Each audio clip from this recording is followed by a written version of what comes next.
అధికారంలోకి వస్తే రాజ్యాంగాన్ని మారుస్తామంటున్న బీజేపీ నాయకులకు ప్రజలు బుద్ధి చెప్పాలని సిపిఐ రాష్ట్ర కార్యదర్శి రామకృష్ణ పిలుపునిచ్చారు. అనంతపురం జిల్లా సిపిఐ కార్యాలయంలో ఆయన మీడియాతో మాట్లాడుతూ దేశంలో బీజేపీకి మెజారిటీ వస్తే మాత్రం ఖచ్చితంగా రాజ్యాంగం మారుస్తారన్నారు.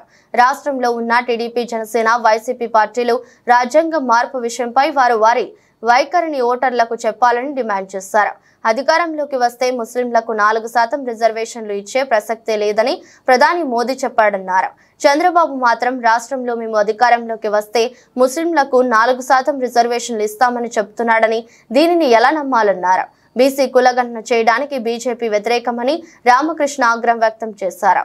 భారతీయ జనతా పార్టీ జాతీయ ప్రధాన కార్యదర్శి దుష్యంత్ కుమార్ గౌతమ్ గారు చాలా స్పష్టంగా చెప్పారు.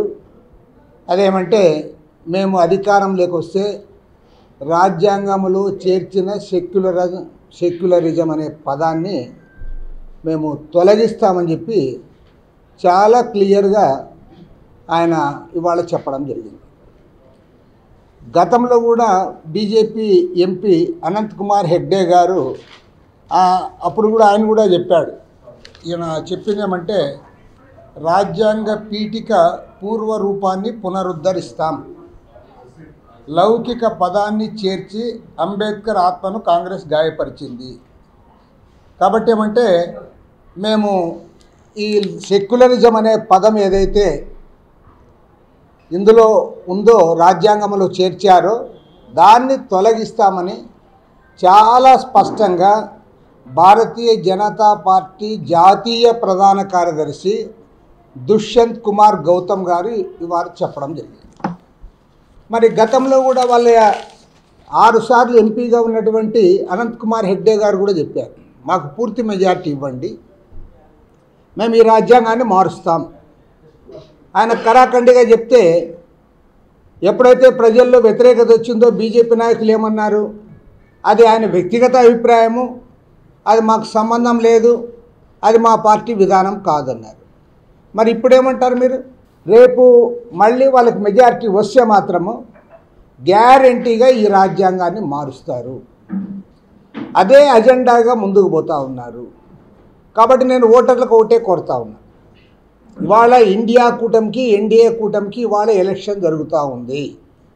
ఎన్డీఏ కూటమి అధికారంలోకి వచ్చిందంటే, బీజేపీ కేంద్రంలో అధికారంలోకి వచ్చిందంటే ఇవాళ మహనీయుడు డాక్టర్ బిఆర్ అంబేద్కర్ రచించిన రాజ్యాంగం ఏదైతే ఉందో ఆ రాజ్యాంగాన్ని తుంగలో దొక్కుతారు. మేము ఫస్ట్ నుంచి కూడా చెప్తా ఉన్నాం.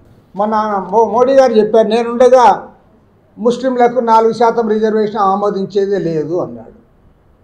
చాలా కేటగిరికల్గా ఆయన చెప్తున్నాడు.